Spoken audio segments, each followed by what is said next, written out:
Okay, case number 8. That's the beginning of the World War II case. A lot of interesting things in here.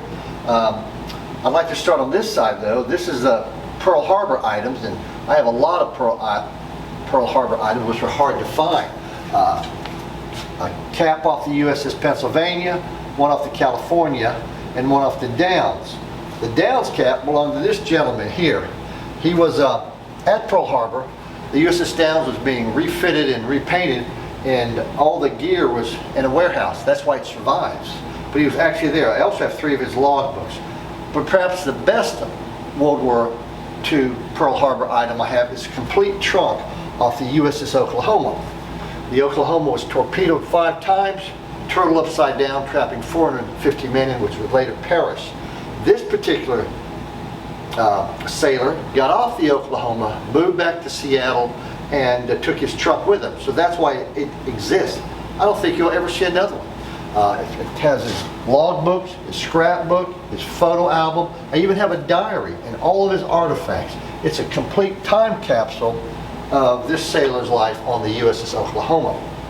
As we move this way, I like the Japanese bring-back rifle that belonged to my father-in-law, Willis Jones. He added the scope to go deer hunting, but that didn't help his shot usually.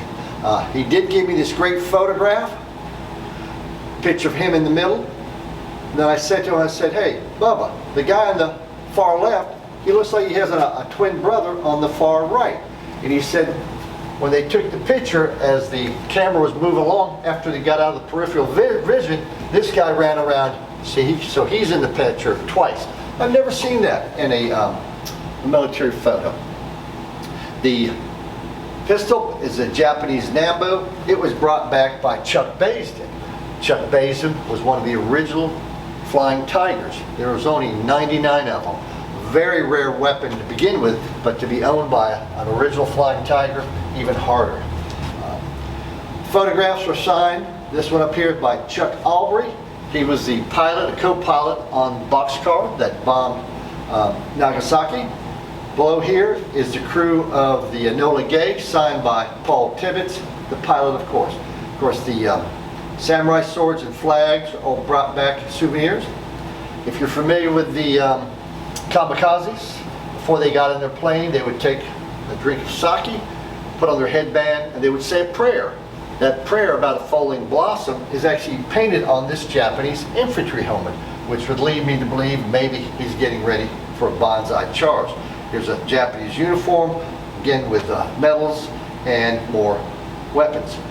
The interesting item in here is this little box featuring 2 chopsticks. This was taken off of Nagasaki 3 weeks after the blast by my sister's father-in-law, Vince Elster. Not a scratch on him. Survived an atomic bomb. I'm assuming the radiation has all gone away though. And finally, perhaps a very interesting piece is this chunk of the USS Arizona. Of course, everybody knows the Arizona. I obtained that from the Department of Navy, U.S. Arizona Department, years ago when they informed me that they're going to start giving away chunks of the superstructure. The superstructure is this top half of the ship, which was put in the woods in Hawaii. It's been there 80 years, just rotting away, rusting away, and they decided if you fill out certain forms, you can obtain one. This is the chunk they sent me. A very good symbolic picture of a disaster that happened that led to our involvement in World War II. Well, thank you, and now we'll proceed to the next case.